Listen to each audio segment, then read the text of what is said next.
Hey everybody, Jennifer Maggio here with the Life of a Single Mom video series, and I am so excited to be bringing you my sister in Christ, Mercy Lokulutu. Welcome to the show, Mercy. Thank you so much for having me. So excited to be here. So for those of you who don't know Mercy, I mean, she's kind of got her hand in a lot of different pots. She's been involved in ministry for at least, a couple of decades, right? Yeah. So she's been doing women's ministry and various types of youth ministry and beyond, and God has just really expanded her territory. But she wrote a book called As You Wish. And this is really a topic I felt like would resonate with our single moms in the sense of this pursuit of the next thing and hopes and dreams and life not quite looking like we thought it was going to. Yeah. And I think all of us can identify with that. For sure. But I want to talk with you about using what you got. A few years ago, you spoke at one of our single moms conferences. You spoke at a couple now, but it was the first one. I think it was actually the first single moms conference we ever did, if I'm not mistaken. Yeah. And I still remember that message so clearly. It was so powerful. And it was this idea of using what you got. Yeah. And so I want to talk a little bit about the woman that's listening right now who don't feel like she got very much. Right. Right. What would you say to her? Oh, goodness. I would love to encourage her Yeah. because the truth of the matter is our society is very good about pointing out to us what we don't have. That's all we do with Instagram and Facebook and social media. We're constantly aware of our lack. But in reality, God has given us so much currently. My favorite example of this is probably Moses, right? He's standing at the banks of this Red Sea with this insurmountable obstacle. And maybe that woman feels that way. Just the bills and the kids and everything in your that's an obstacle in your life. And God's question to Moses is so interesting. It wasn't, what do you want? Like, what would you like? Yeah. It was, what is in your hand? I don't know. There's something about that passage that awakens something in me of Moses' stick became the instrument with which he performed a miracle. He didn't give him a lightning bolt or something fancy or beautiful. Yeah. We always think we need more than what we have in order to get from where we are to where we want to be. Yeah. But the truth of the matter is that if you can't get from where you are to where you're going, if you don't use what you have right where you are. Yes. So it starts with understanding that what God has put in our hand, whether it's our gift, whether it's our children, whether it's our friendships, an ability to write, read, whatever that thing is, that's exactly where God meant you to have in that season. Yeah. So the issue here is getting our eyes to be open to what we currently have. Yeah. That's the prayer. Yeah. It's not, God, give me this. It's, God, show me what I already have. Yeah. Show me what's in my hand. So the story of the widow in the Bible is this woman who the prophet asks her to make bread. And she says, I don't have bread. But in reality, she had flour, oil, and water. She didn't have the finished product, but she had all the ingredients. Yeah. But because she devalued the ingredients, she couldn't envision the finished product. And that's what we do. We devalue what we already have. I'm just a single girl. We put a just in front of it to devalue it. That's a lie from the enemy. Yeah. The truth is the very potential that God placed on the inside of you when he knit you in your mother's womb is exactly the things you need for the season you're in. Right. So the truth of the matter is we need to just have our eyes open, the eyes of our heart. I'm not talking about your physical eyes. I'm talking about spiritually. Understanding, God, in this season, how can I maximize my potential? Yeah. And it doesn't matter how you feel either. No. Because a lot of times we do feel ill-equipped. I think that that we feel like, particularly if we've gone through an ugly divorce or maybe, we've gone through some failures in our life, which who among us has not? Sure. You begin to kind of feel like God can't use you and your flour is not as good as someone else's flour. Right. It just, the tools that you have and the gifts and skills and talents you have aren't worthy of use in whatever capacity. And so it's even like, you're pursuing the corporate ladder, you're pursuing the different things. Yeah. You don't feel like it's good enough tools and materials. Yeah. So what about that woman who says, I don't really have anything? You have breath. Yes, yes, yes. You don't have a chalk mark around your body. Yes. You're alive. Yeah. Right? Yeah. And so it's starting there. All right, God, today, not tomorrow, not the next day, not next week.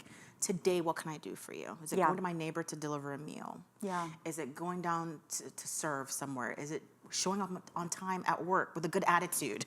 Like, just start where you are. Take it step by step with the Lord. He's so faithful in that way. You know, he knows where we're at. He sees us. He knows our weakness. The Bible says he sympathizes with those weaknesses. He gets it. He knows what it's like to have a day where you try on the jeans and they don't fit, and you're just like, the day's over. Yeah. He's like, no, it's not. You're okay. Right. We can make it through together. And so even my book really talking about using what you've got is talking about surrendering what you have, surrendering your life to the Lord and allowing him show you. So you don't have to do it on your own. This is not something that you have to muscle through and put your nose to the grindstone and work your way through. No, this is revelation. It comes from the Lord. In my life, the things I had in my hand were I love Jesus and I talk a lot. Yes. That's literally what has qualified me to do what I do today. I've not been to seminary. Yeah. I'm not a theologian. I'm a girl who loves Jesus. I just happen to talk a lot. Yeah. And so using what I had looked like just doing what I was already doing, but for God. And you didn't have to chase a platform. I did not. You didn't have to chase something outside of the scope of what God intended for you to have. And I think that can become a challenge for women as well, because you're seeing Instagram and you're seeing all the social media venues, and people are achieving all of these things, or at least give you the perception that they are. And you're behind the eight ball on this thing, whatever it is.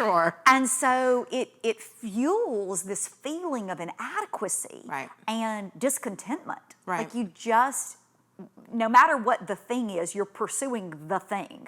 And it could look a lot of different ways. It could look like physical appearance. It could look like a spouse. It could look like a corporate ladder. It could look a lot of ways. But this thing, we know never quite fulfills us.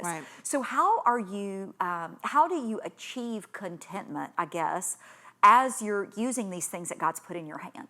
Maybe you want to one day be a world-renowned speaker.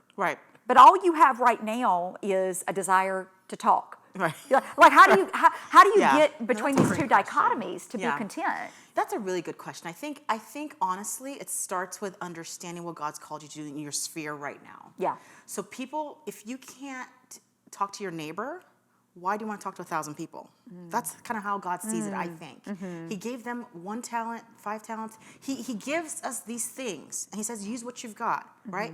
The one with the 1 talent went and hit it. So God's like, why would I entrust you with more when you didn't do anything with what I gave you? So that's really what it is. I think a lot of times we're looking for something down the road that God has not designed us for. Because there are things he has to do in us before we get there. And so if you can use what you have here, he develops our character so we can hold that gift he's given us. So if my son, if I give him a Honda Civic and he beats it up, I'm not giving you a Porsche. Like you didn't manage the thing. You didn't manage the thing you had. Because you want the Porsche. I know that, but you have to use what you have where you are. It's not like God's trying to make us prove anything to him. He wants us to become like him. He's trying to make us Christ-like in the process. So that is a really good question. But honestly, I feel being content has to do with understanding who God is. When we're discontent, we have a scarcity mentality. It means if she gets it, there's less for me. That's not God. That's not the kingdom of God. There's more where that came from. There's always more.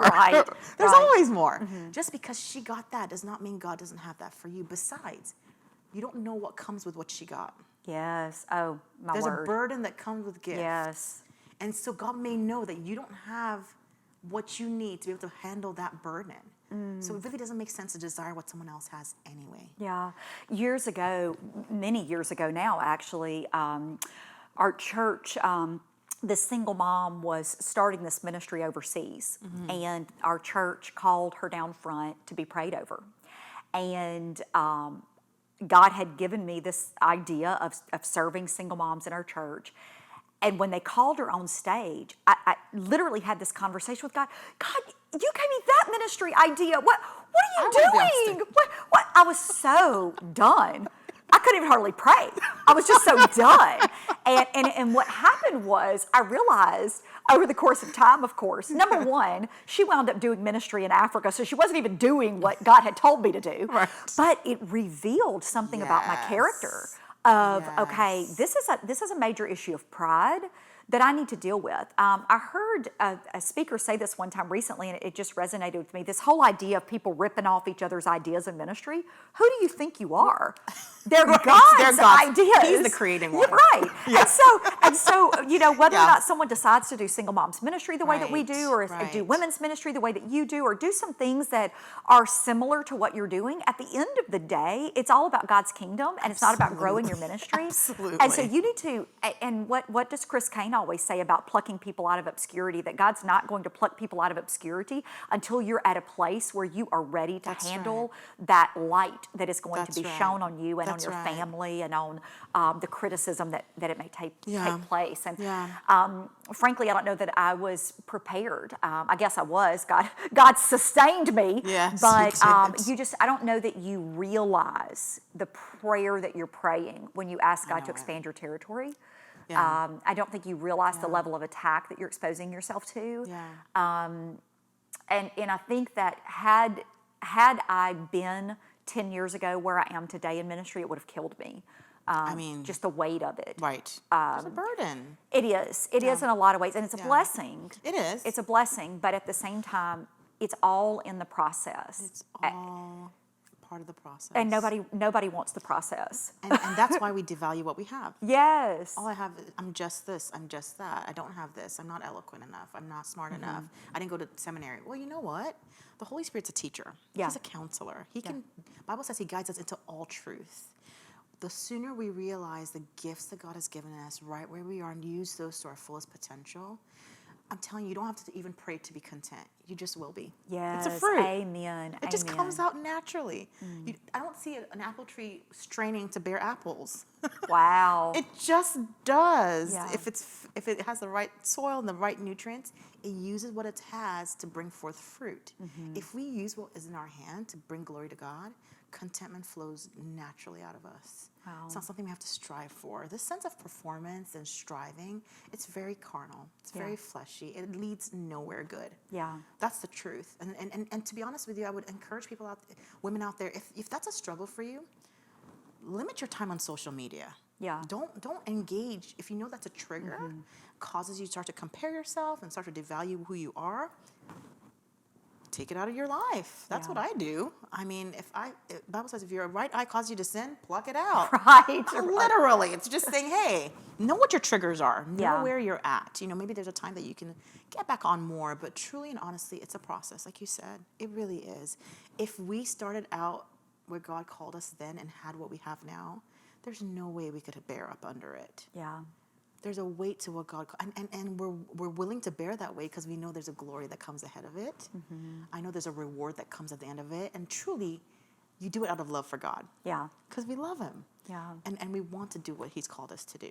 That's so true. Yeah. God bless you in your ministry and what God has done in it. Thank you for being here. Hey guys, thank you so much for joining us on today's video series, and be blessed as you go throughout busy, busy, busy days and lives. We love you and we pray for you often.